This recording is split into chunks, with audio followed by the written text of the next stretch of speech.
This is how to find the distance to the horizon from any altitude. It's really easy. It's just Pythagorean theorem. I have a diagram of the Earth right here. We have radius from the center of the Earth to the circumference. And then somebody will be at a certain altitude right here. So we'll have radius plus that altitude. The people in this airplane or tall building or spaceship or whatever, when they look straight across this straight line right here that forms a tangent line to the circle, right where this tangent line touches the circle, that is their horizon, and they cannot see anything beyond that. So it's a squared plus b squared equals c squared, which is radius squared plus b squared will equal the quantity of radius plus altitude, quantity squared, right there. This will give you an accuracy up to 99.9%, all the way up to 8 miles high from a commercial airliner. If you go all the way up to the International Space Station, which is 250 miles high, at least according to Google, that will give you a 96% accuracy. So that's it. That's how you do it. Easy Pythagorean theorem. But keep watching if you want more details, and I'll give those now. If you want even more precision, then you can use the formula cos theta equals radius over radius plus altitude. That means you can take the arc cos of radius over the quantity, radius plus altitude, to get theta. That'll give you an angle of theta. Theta over 360 degrees equals the distance over the circumference. And that's the distance along the surface of the Earth right there. This makes sense because if your angle is, say, 25% of the whole circle, so that would be 90 degrees, then that means the distance right here, that arc length, will be 25% of the whole circumference. I had used D for distance instead of A for arc length because I already used A here for altitude. The reason Pythagorean theorem is so accurate is because I drew a representative triangle right here to the right. And you can see that in reality, these angles are so narrow that the hypotenuse is almost identical to the adjacent, which means this segment B right here is in Bravo, sits right over the surface of the Earth, unless you're just way out into space. So basically this little segment right here at the top, that is line B for a somewhat scale model there. So that's it. That's all there is to it. If you just want to use elementary school math, you can do a squared plus b squared equals c squared. And if you want to get fancy and do a little trig, then you can use the arc cos. So that's it for a little bit deeper of a dive. But stay tuned if you want a few more details. I'm going to include this insert right here because I can do a better job of explaining why Pythagorean theorem is so close to the trigonometry method to find out what the distance to the horizon is. I drew a blew up model here of the Earth. Maybe you can see that little point right here is where our spaceship is, or airplane. And they're looking toward the horizon right there. So line segment B represents their line of sight, and that forms a tangent line to the circle. A tangent line to a circle means it's a straight line that touches the circumference of a circle. When you use Pythagorean theorem, you are getting the distance of B right there, which is their line of sight. If you use the trigonometry method, then you're going to get the distance of this arc length right here, and you can barely see it on this picture. If you're watching this on YouTube, you may have to actually enlarge that to see that little gap right there between line segment B and the arc of the circle. So line segment B, you get from Pythagorean theorem. If you were to measure, like get out a ruler and measure the length of line segment B right there, it would be virtually identical to measuring the segment of that arc right there, or that part of the circumference. And this triangle right here, I actually had to enlarge that angle just for illustrative purposes. Here's the angle I made. For the picture, I wrote right here, take the arc tangent of 2 divided by 11.8. Because line segment B is 2 centimeters, that's 11.8 centimeters down for the radius of the Earth. That gives an angle of 9.6 degrees. If you look at the angle of an airplane that's flying 8 miles high, you can take the arc cos, so that'll be radius divided by radius plus altitude.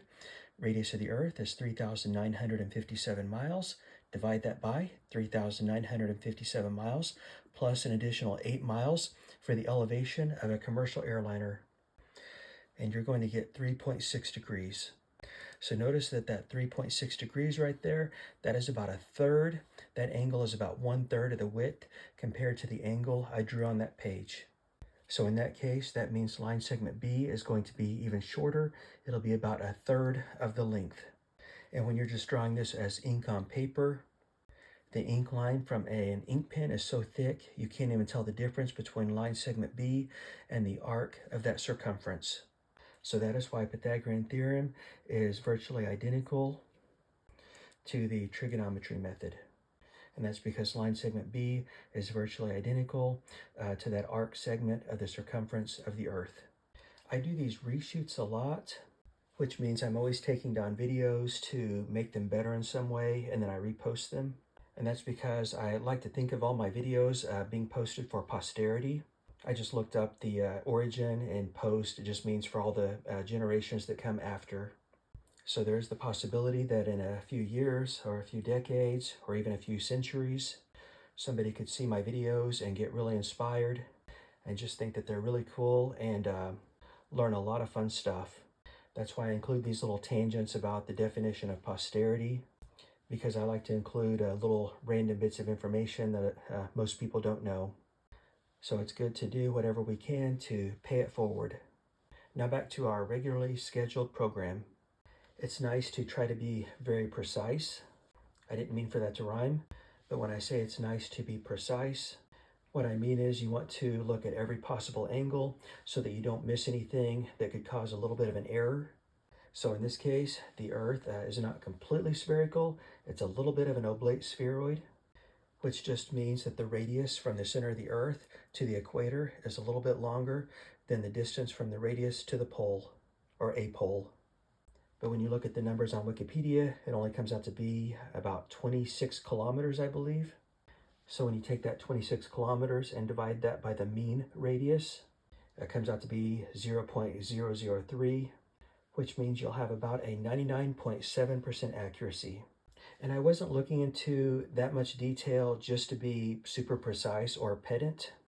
But what if someday I realized, or somebody told me, that the Earth is not completely perfectly spherical, and it's actually an oblate spheroid, and thus all my calculations could be way off by, like, I don't know, 2%, 5 or 10%, but I wouldn't know until I look into the numbers and actually do the math.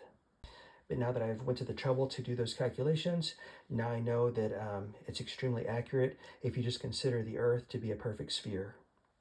So a little bit of extra work can pay big dividends when it comes to feeding your curiosity. So that's it. That's all there is to it for a little bit deeper of a dive. But now if you want even more details, stay tuned for the next page. What I'm going to do here is take this cosine right here, cos theta equals r over r plus altitude. I take the arc cos, and then to get theta, and then I plug theta in right there over 360. So basically it will look like this. I take the arc cos of radius over radius plus altitude to get theta. Since this whole thing equals theta, then I plug this whole equation in here for theta. For theta right there. So it's that whole equation over 360 equals your distance over your circ. And then what you can do is just multiply both sides by circ to find your distance. Here's some random altitudes and elevations. I thought these were just kind of interesting, so you can look at them yourself here.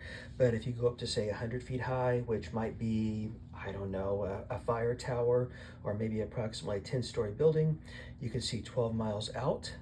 And keep in mind that is with a pretty flat ground there. If you have a bunch of hills or mountains or something blocking your view, then you won't be able to see that far. If you go up about 200 feet here, which might be a roughly a 20-story building, maybe a water tower or a cell phone tower, you can see about 17 miles out. So 12 miles out, that's the distance of a mid-sized city from one end to the other. So that means if you're on the outskirts of town and you climb up to a 100-foot tall building or a 10-story building or a cell tower, that means you can see across the entire city. For 200 feet, that means you can see almost 20 miles. That's about a 20-minute drive to the horizon there. Great Pyramid of Giza, not that a lot of us go there, but it's 400 feet high, or sorry, 480 feet high. You can see 27 miles. The Gateway Arch in St. Louis, 630 feet tall. You can see about 30 miles. I've been to the St. Louis Arch a few times, and when I'd look out the window, I wondered how far it was that I could see. It's fairly flat terrain that you're looking over, so I wondered if it was 10 miles or 20 miles. I don't think I would have guessed that it was 30 miles away. I know living up in Iowa for a few years, it's pretty flat up there, and I could see a water tower about 5 miles away. And that was about the limit. That was just from driving on the highway. I'd set the tripometer on the car and do some dead reckoning practice just to give me something to do when I was making long trips on those long straight highways. And I got pretty good at dead reckoning or just guessing distances. It's kind of fun. I'd get kind of bored on those long drives and sometimes just make pretend bets with myself and try to guess how far it was to a hill or a water tower or something, and then use the tripometer to see how close I got. So let's see here, Mauna Kea, tallest mountain in Hawaii. I've also read that it has the tallest prominence because it comes up right out of the ocean. So it's about 2.6 miles high. You can see 144 miles away to the horizon, presuming that it's a clear day. But I wonder how far away you could see a ship though, like an ocean liner or something like that. I figure eventually the air would just be hazy enough that you wouldn't be able to see, or the ship would just be too small because it's so far away. I don't know. By the way, if you do see a military ship or aircraft from a long distance, say several miles, then you will understand why everything is painted that slate gray. I don't know what the official name is for that color. It's some sort of gray, but it really blends in with the hazy air when you're looking out over several miles. One day I was sitting at an airport looking out the big windows toward the runway, and I saw this big gray cloud approaching the windows real slowly, and it was a pretty hazy day, and I had no idea that was a large military aircraft that was slowly taxiing toward the windows until it was less than a quarter mile away.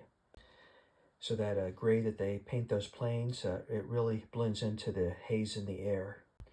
I know modern militaries use sonar and radar, but as they said in Shaun of the Dead, you could really exacerbate things or find yourself in a spot of bother if you advertise your whereabouts more than you already have.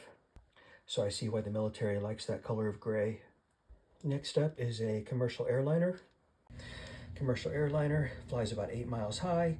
You can see about 250 miles in one direction to the horizon. Oh, by the way, I skipped Mount Everest because Mauna Kea actually has a higher prominence than Mount Everest. Mauna Kea's prominence is 2.6 miles. Mount Everest prominence is 2.2 miles. So it's not actually the elevation above sea level in which we are interested. It is the actual prominence on how high it is above the surrounding territory. But also, Mount Everest is surrounded by many other mountains. So I imagine the horizon will look a little bumpy because you'll have some mountains in front of you, so you wouldn't be able to see the full distance. So anyways, I just didn't cover Mount Everest because Mauna Kea has a taller prominence. Also, Google and Wikipedia are still a little messed up on the difference between a prominence and elevation. At one point, they both said that a prominence is the same thing as an elevation, which isn't true. And right now, Wikipedia will not give a prominence of Mount Everest. They only give an elevation. So to get the prominence of Mount Everest, you just go to Google Maps. It's just an app you can get for your cell phone. You drop a pin at the top of Mount Everest, and then you drop another pin at the base of Mount Everest where there's a glacier, and compare the two elevations. And the base of Mount Everest is actually about 3 miles high, which means 3 miles above sea level, and the prominence is only about 2 miles or so above that. Thus, you'll have a farther view from the top of Mauna Kea instead of Mount Everest. Next up, ISS, 250-mile elevation, according to Google. By the way, I get all these numbers off the internet, Wikipedia and Google and whatnot. Feel free to do your own research. You might get more accurate numbers than me. But from the ISS, you can see 1,371 miles. By the way, I used the trig method to get those numbers. I have a graphing calculator, so I just plugged in all the equations so that way I could just change the altitude, and I only had to change one number. On the previous revision I did on this video, I had trouble finding the degree setting for my graphing calculator. My graphing calculator used radians, but this time I did find the degree setting. But then I would also plug in the numbers just with radians, just for fun, to make sure they were the same, or to make sure I got the same answer. So that's it for those details for an even deeper dive. But now if you want to have an even deeper dive, then stay tuned for the next page. These are the numbers I used to compare Pythagorean theorem to the trigonometry method to get the distance to the horizon. For a plane that's 8 miles altitude, I used the Pythagorean theorem, got 251 miles, 251.7459.